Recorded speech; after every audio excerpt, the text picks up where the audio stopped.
दोस्तों, आज की इस भागती दुनिया में हर कोई अपनी पहचान बनाने की कोशिश कर रहा है।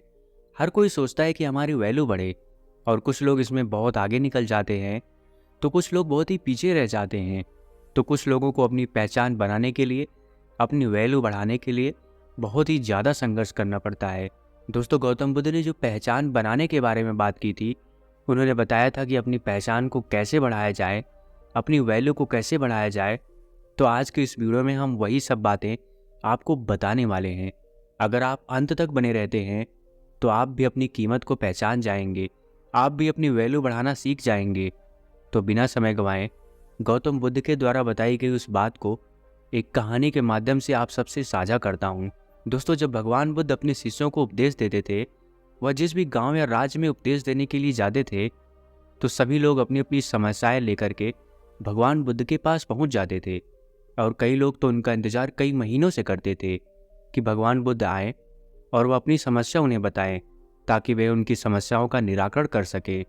ऐसे ही एक गांव में भगवान बुद्ध उपदेश दे रहे थे, तो उस गांव का एक आदमी गौतम बुद्ध के पास आता है और पूछता है कि बुद्ध, जीवन का मूल्य क्या है? हम अपनी पहचान को कैसे बढ़ाएं? हम जिस गांव में रह रहे हैं, हमारी कोई अलग से पहचान ही नहीं है। कोई मुझे जानता ही नहीं है और ना ही कोई मुझे समझने की कोशिश करता है। सभी लोग मेरे नाम का मजाक बनाते रहते हैं। बुद्ध, कृपया करके मेरी इन सभी समस्याओं का निराकरण करें। मेरे मन में जो सवाल उत्पन्न हो रहे हैं, उन सवालों का जवाब देने की कृपा करें। तब भगवान बुद्ध उस व्यक्ति को एक पत्थर देते हैं और उससे कहते हैं कि तुम बाजार में जाओ और इस पत्थर की कीमत पता करके आओ। तुम्हें एक बात ध्यान में रखनी है कि जब तुम बाजार में जाओगे तो तुम्हें इस पत्थर को बेचना नहीं है। बस तुम बाजार में जाओ और इस पत्थर की कीमत पता करके आओ। वह आदमी उस पत्थर को लेकर के बाजार में जाता है। बाजार में आकर के सबसे पहले वह व्यक्ति एक संतरे वाले की दुकान के पास जाता है और वह उस संतरे वाले से पूछता है कि भाई, क्या तुम मुझे बता सकते हो कि इस पत्थर की कीमत क्या है? संतरे वाला जब इस चमकीले पत्थर को देखता है तो कहता है कि तुम इस पत्थर को मुझे दे दो और इसके बदले में तुम 12 संतरे मेरे से ले जाओ। तब वह आदमी उस संतरे वाले से कहता है कि भाई, मुझे इस पत्थर को बेचना नहीं है, बस इसकी कीमत मुझे पता करनी थी, क्योंकि यह पत्थर मुझे भगवान गौतम बुद्ध ने स्वयं दिया है और वही मुझसे बोले हैं कि बाजार में जाओ और अलग अलग जगह पर इसकी कीमत पता करके आओ। वह आदमी आगे बढ़ जाता है और वह कुछ ही दूर चला था कि उसे एक सब्जी वाले की दुकान दिखाई पड़ती है। वह सब्जी वाले के पास जाता है और उससे कहता है कि भाई, क्या आप मुझे यह बता सकते हैं कि इस पत्थर की कीमत क्या है? सब्जी वाले ने जब उस चमकीले पत्थर को देखा तो उसने कहा कि तुम इस पत्थर को मुझे दे दो और इसके बदले में तुम एक बोरी आलू यहाँ से लेकर जा सकते हो। वह आदमी उस सब्जी वाले से कहता है कि भाई, मुझे क्षमा कीजिएगा, मुझे इस पत्थर को बेचना नहीं है, बस इसकी कीमत मुझे पता करनी थी। फिर वह आदमी वहाँ से आगे निकल पड़ता है और वह 3-4 दुकान आगे ही बढ़ा था कि उसे एक सोने बेचने वाले की दुकान दिखाई पड़ी। वह व्यक्ति सोचने लगा कि शायद यही इसकी असली कीमत बता पाएगा, क्योंकि सुनार लोगों को इन सब के बारे में काफ़ी कुछ पता होता है। जब वह व्यक्ति उस सुनार की दुकान में अंदर जाता है तो वह उस सुनार से बोलता है कि भाई, कृपया इस पत्थर को देखिए और मुझे यह बताइए कि इसकी असली कीमत क्या है। सुनार जब उस चमकीले पत्थर को देखता है तो वह कहता है कि भाई, इसकी कीमत तो लाखों में है, तुम्हें यह पत्थर कहाँ से मिला? तब वह आदमी कहता है कि पहले तुम इसकी कीमत बताओ, फिर हम तुम्हें सब कुछ बताते हैं। तब सुनार ने कहा कि हम तुम्हें 50 लाख देते हैं और तुम इस पत्थर को 50 लाख के बदले मुझे दे दो। फिर उस आदमी ने पत्थर देने से मना कर दिया। तो सुनार ने कहा कि ठीक है, तुम मुझे इस पत्थर को 1 करोड़ में दे दो।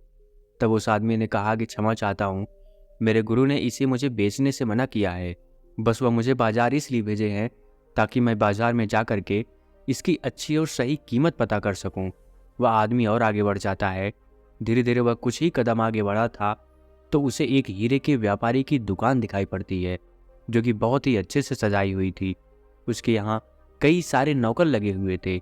वह आदमी सोचने लगा कि शायद यही इसकी अच्छी कीमत बता पाएगा, क्योंकि यह काफ़ी जानकार दिखाई पड़ रहा है।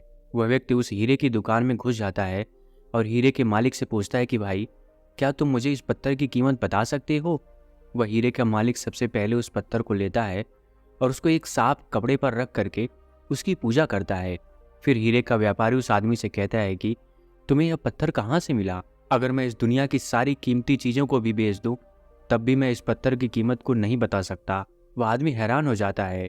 वह तुरंत उस हीरे के व्यापारी से उस पत्थर को लेकर के फौरन गौतम बुद्ध के पास पहुंच जाता है। वो हैरान परेशान होकर के भगवान बुद्ध के पास पहुंच जाता है और बुद्ध से कहता है कि बुद्ध, यह पत्थर तो बहुत ही कीमती है। जब मैं इसे एक संतरे बेचने वाले को दिखाया तो संतरे वाले ने मुझे इस पत्थर के बदले 12 संतरे देने को तैयार हो गया, लेकिन आपने शर्त रखी थी कि इस पत्थर को किसी को देना नहीं है। फिर मैं आगे बढ़ गया और जब मैं एक सब्जी वाले के पास गया तो उसने इस पत्थर के बदले मुझे 1 बोरा आलू देने को तैयार हो गया, लेकिन फिर भी मैंने उस सब्जी वाले से इस पत्थर को नहीं बेचा।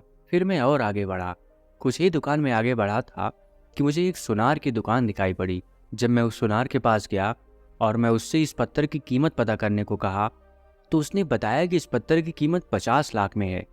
लेकिन जब मैं उसे इस पत्थर देने से मना कर दिया तो उसने तुरंत ही इसकी कीमत 1 करोड़ बता दी। फिर भी मैंने इस पत्थर को उस सुनार को नहीं बेचा। फिर मैं और आगे बढ़ा। थोड़ी ही दूर चला था कि मुझे एक हीरे के व्यापारी की दुकान दिखाई पड़ी। जब मैं उस हीरे की दुकान में अंदर गया तो मैं उस हीरे वाले से पूछा कि इस पत्थर की कीमत क्या है, लेकिन जवाब देने के बजाय वह तो उस पत्थर को देखते ही हैरान हो गया।